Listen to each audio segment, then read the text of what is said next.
बिस्मिल्लाहिर्रहमानिर्रहीम। आज का हमारा टॉपिक है पैराडाइम्स ऑफ असेसमेंट। पैराडाइम्स का मतलब है मिसाल, नमूना, गर्दान का नक्शा वगैरह। अगर पूरे का मतलब देखा जाए पैराडाइम्स ऑफ असेसमेंट, तो इसका मतलब ये हुआ कि असेसमेंट की गर्दान। यहाँ स्टूडेंट्स को बहुत प्रॉब्लम होती है, बहुत कंफ्यूज होते हैं कि ये क्या है, ये क्या चीज है। तो देखते हैं कि इसमें क्या क्या है। जो असेसमेंट की गर्दान है उसमें ये चार चीजें हैं: assessment of learning, assessment for learning, assessment as learning and assessment in learning. आज हम इन चार चीजों को डिस्कस करेंगे और इन्हीं को कहा जाता है पैराडाइम्स ऑफ असेसमेंट। इनको समझने के लिए मैं यहाँ चार क्वाड्रेंट ड्रा करता हूं और उसके बाद यहाँ इनके नाम लिखने के बाद वन बाय वन को डिस्कस करूंगा। Assessment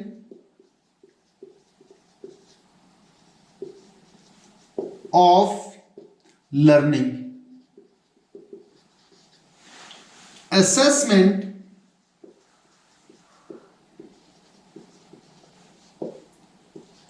for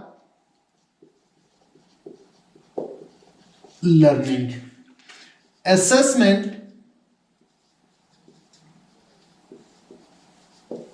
as learning, assessment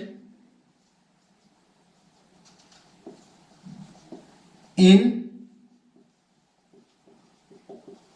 learning. ये चार टर्म्स हैं और यहां स्टूडेंट्स बहुत कंफ्यूज होते हैं। यहां असेसमेंट और लर्निंग का आपस में गहरा ताल्लुक है। असेसमेंट किसकी होती है? टीचिंग लर्निंग प्रोसेस की होती है। जब हम बच्चे को पढ़ाते हैं और पढ़ाने के बाद उसकी असेसमेंट की जाती है। जब असेसमेंट की जाती है तो हमें दो बातों का पता चलता है। एक ये कि स्टूडेंट्स की लर्निंग कितनी अच्छी हुई और दूसरी बात ये कि टीचर ने कितना अच्छा पढ़ाया। इसका मतलब ये हुआ कि टीचिंग लर्निंग दोनों चीज़ों के बारे में हमें यहाँ पता चलेगा। इससे ये बात जाहिर हुई कि असेसमेंट और लर्निंग का आपस में गहरा रिलेशन है और ये दोनों चीज़ें जुड़ी हुई हैं। यहाँ चार तरह से आपस में जुड़ी हुई हैं: of learning, as learning, for learning और इन लर्निंग। अब आते हैं असेसमेंट ऑफ लर्निंग। यहाँ वर्ड ऑफ यूज किया गया है, ये बहुत पुरानी थिंकिंग है। इसका मतलब ये हुआ असेसमेंट ऑफ लर्निंग का कि जो चीज सीखी जा चुकी है उसकी असेसमेंट करनी है, मतलब एंड पे करनी है। तो जब हम एंड पे असेसमेंट करते हैं तो उसको नाम देते हैं समेटिव असेसमेंट। समेटिव असेसमेंट अब ये एंड पे की जाती है और जो लर्निंग हो चुकी है उसकी की जाती है, उसको हम कहते हैं समेटिव असेसमेंट। और ये पूरी तरह से टीचर सेंटर होती है, टीचर के कंट्रोल में होती है, इसलिए इसको कहा जाता है टीचर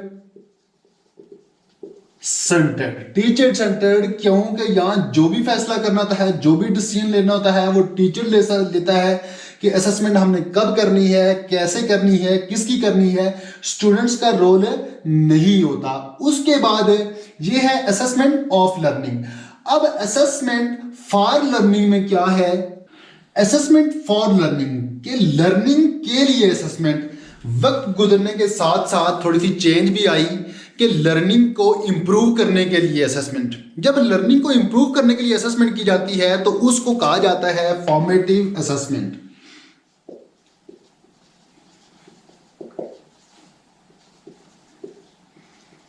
फॉर्मेटिव असेसमेंट यानी कि असेसमेंट फॉर लर्निंग को हम फॉर्मेटिव असेसमेंट कहते हैं और असेसमेंट ऑफ लर्निंग को समेटिव असेसमेंट कहते हैं। फॉर्मेटिव असेसमेंट इसलिए कहते हैं कि हम यहाँ टीचिंग को भी इंप्रूव करना चाहते हैं और लर्निंग को भी इंप्रूव करना चाहते हैं। दोनों को जब इंप्रूव करते हैं तो ये फिर फॉर्मेटिव हुई और ये फॉर्मेटिव हुई। और जब दोनों चीज़ों को इंप्रूव करते हैं, टीचिंग को भी करते हैं, तो ये टीचर सेंटर्ड हो गई।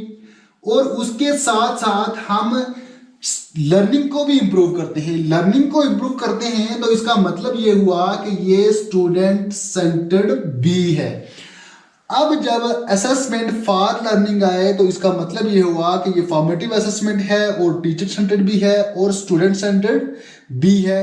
इसमें दोनों इक्वली रिस्पॉन्सिबल होते हैं, बट डिसीजन जो लेता है वो टीचर ही लेता है स्टूडेंट्स को देखने के बाद। इसके बाद है assessment as learning. Assessment as learning में लर्निंग को ही असेसमेंट के तौर पे लिया जाता है। रिसर्च में ये बात सामने आई है कि अगर बच्चों को रिस्पॉन्सिबिलिटी दी जाए और उनको बताया जाए कि आपने ये वाला काम बहुत अच्छे तरीके से करना है तो वो बहुत अच्छे डिसीजन लेते हैं। यहाँ स्टूडेंट्स सेल्फ असेसमेंट करते हैं, सेल्फ असेसमेंट करते हैं, पीयर असेसमेंट करते हैं, खुद ही गलतियां निकालते हैं, खुद ही अपनी गलती ढूंढते हैं और उनको रिमूव भी खुद करते हैं।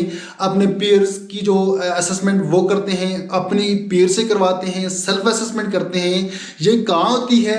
ये होती है असेसमेंट एज लर्निंग। इसी चीज को कहा जाता है असेसमेंट एज लर्निंग। इसके बाद है असेसमेंट इन लर्निंग।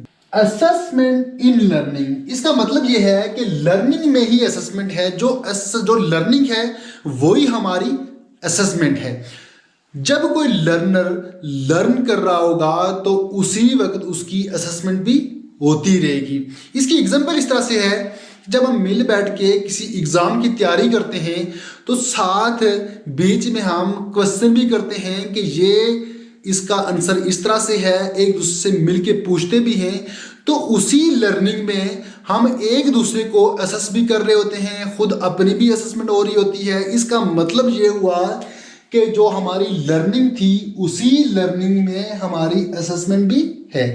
ये चार चीजें हैं, assessment of learning, as learning, for learning और इन लर्निंग।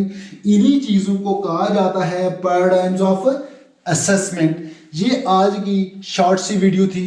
उम्मीद करता हूं कि आपको पसंद आई होगी। तो मिलते हैं नेक्स्ट वीडियो में, तब तक के लिए अल्लाह हाफिज।